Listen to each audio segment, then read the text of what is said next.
Ladies and gentlemen, welcome to Jim and Frank's Thursday Throwdown!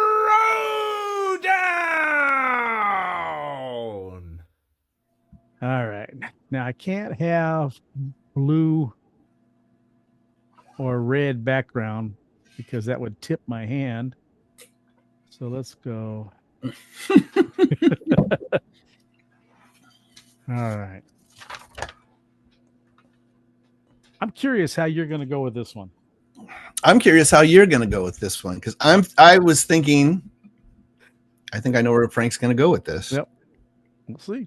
But you're probably going to surprise me. I don't know. We'll see. Jim, it's Thursday, and what does that mean? It means it's time for a throwdown. Thursday throwdown. Thursday throwdown. And I just want to point out that this week it's got a little different because we were talking compilation albums.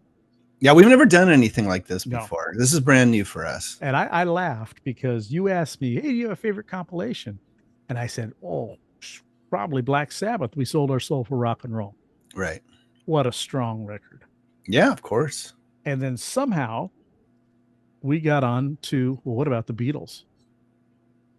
So we're going to talk about, what about the Red Album against the Blue. The Blue. So the Red Album is 62 to 66. 66. And the Blue is 67 to 70. Yeah, one of them's 5 years, the other one's 4 years. Right. What a crazy amount of music to put out. Now, the Beatles weren't really involved in this.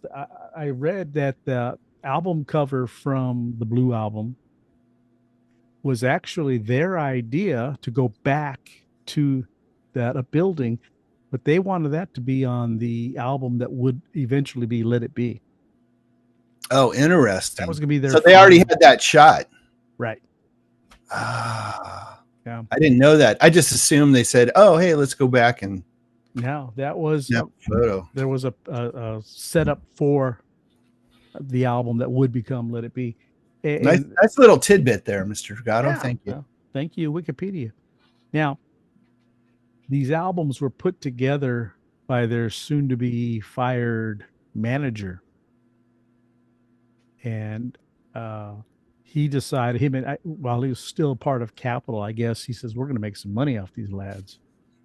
And as if they hadn't already made some dough. Right. So these came out originally in 1973. And I didn't know that there are different versions from the UK to the United States. Yeah, I just found that out too. I would assume that like the pressings would have been the same. Right. But some songs are like a mono UK pressing versus like yeah. Now, what do you think of the early records, I should say, not having anything by George Harrison? Still a banger of a compilation. Yep. Every song on here beats. I mean, it's just good. The first record, 62 to 66, is a history lesson, if you will, in the Beatles. From Please Please Me to I Want to Hold Your Hand.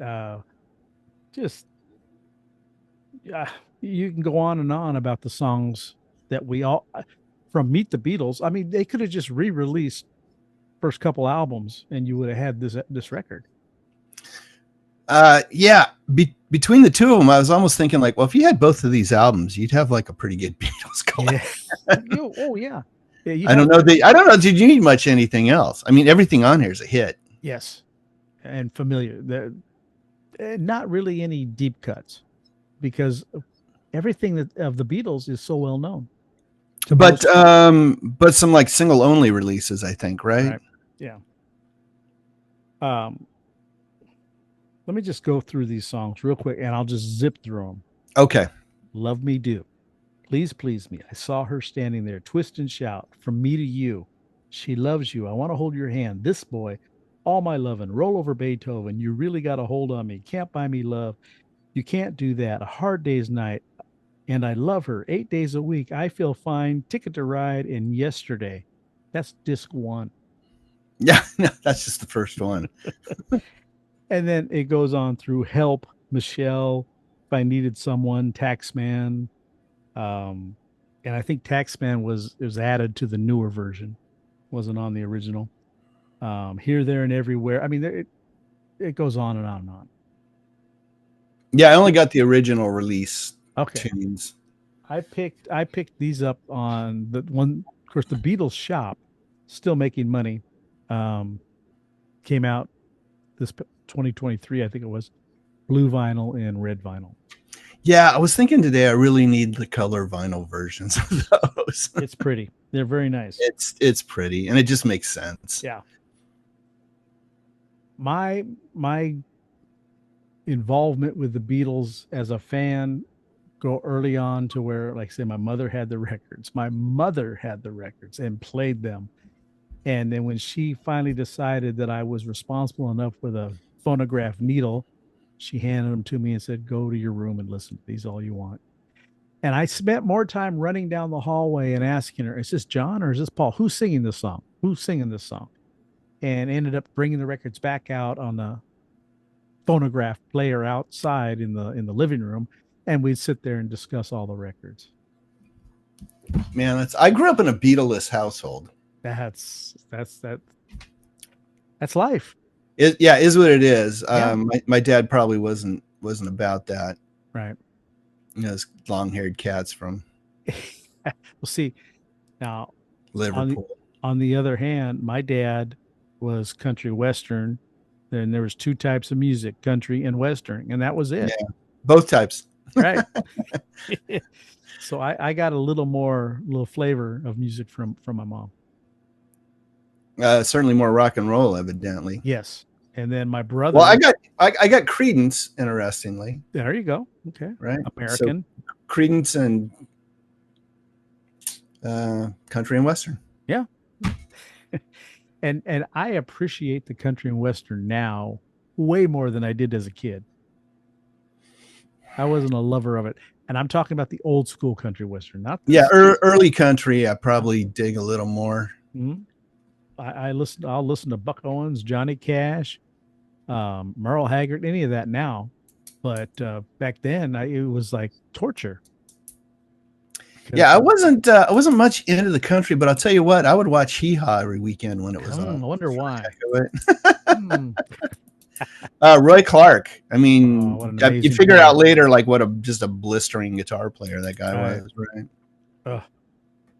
Let's go on over to 67 to 70. Okay, this is the psychedelic hippie Beatles. This is we're not touring anymore, Beatles, basically. Strawberry Fields Forever, Penny Lane, Sgt. Pepper's. I mean, half of Sgt. Pepper's on this record. Is on this record. I know. Yeah. A big chunk of this is Sgt. Pepper's. Right. And then you got some Magical Mystery Tour thrown in there. Right. Lady Madonna, Hey Jude, and Revolution are on there. And I think we've talked before. There's a compilation that I really loved called Hey Jude, and it's all B-sides and non A-sides, non-album tracks. Yeah, love that. What we got? Dear Prudence, Glass Onion, lot of White Album, Old Brown Shoe, Here Comes the Sun. Now here we get some George Harrison on. Yeah, something they lumped those two together on this record.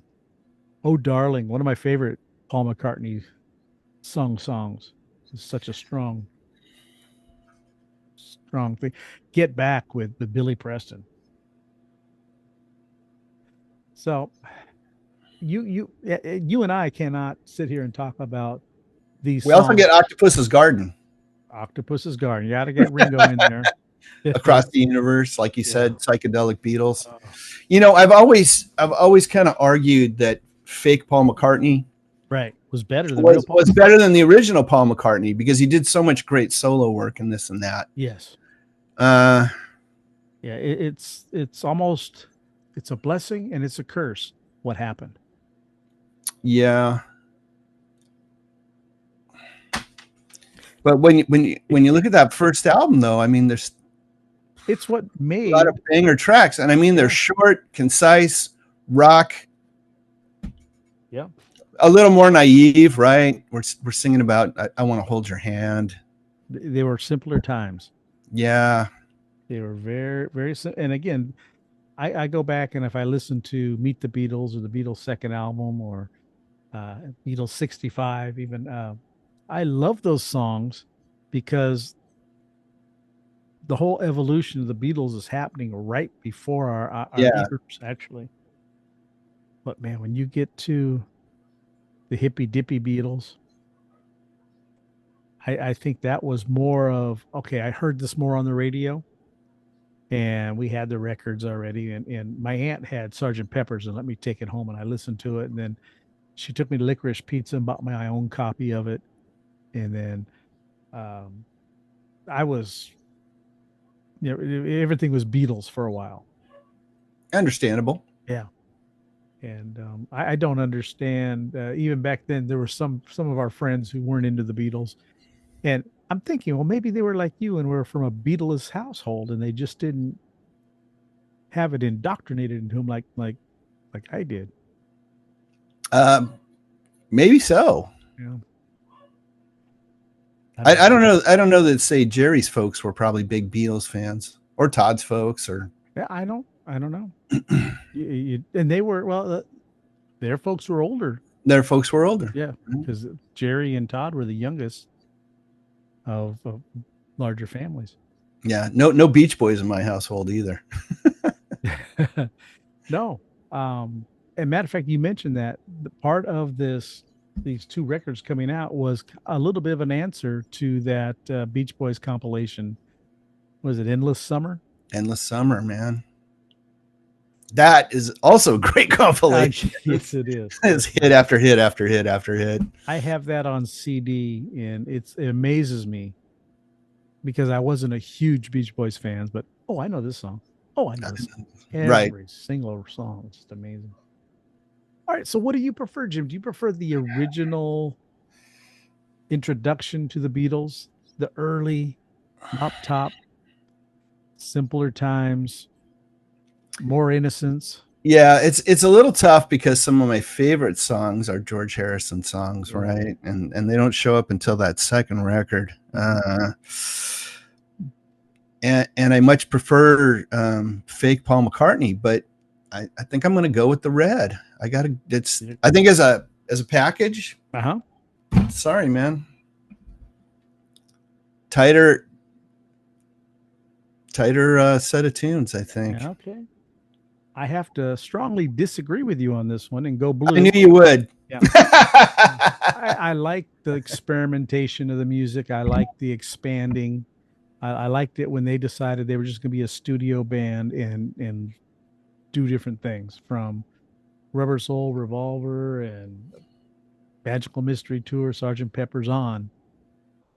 And then when they go back to the White Album, and I meant to say the other Billy Joel, I'm watching a special on him, and he trashed the White Album, basically saying it's just a bunch of incomplete songs. They got lazy and just threw this stuff together.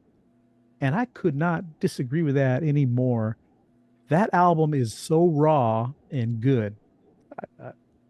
I dig the White Album. Yeah, strong disagree on that. One thing I would not call second Paul McCartney is lazy when it comes to doing songs. Not at all. Right? No.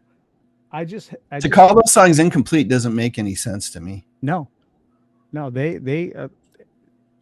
it's a fun album. It's a sad album. It's got everything you could ever want. Yeah, it's a little kitchen everything but right. Kitchen sink. Look, I love the Beatles. I love both of these compilations. Yes. I just think the Red's a little tighter. That's all. I'm going with the blue only because again of the nature of the songs and the style. While I love that first record, those songs are 2 minutes tight, to the point, and then they're over. But I like the experimentation. I'll tell you what I learned. So on that Red album, Michelle shows up on that song. One of my favorite tunes. Okay. I dated a girl named Michelle, Uh-huh. and she told me like, "Oh, my dad named me after that Very good. song." That's cool. But that song wasn't released till 65. There's no way she could have been named after that song. She was born in 63. So it's a good story her dad told her. It was a great story. Yeah. Great song. There you go. Sorry, Michelle. Doesn't hold up. Doesn't pass the litmus test. There you go. Unless they waited 2 years to name her. Right. She was baby Famali until then.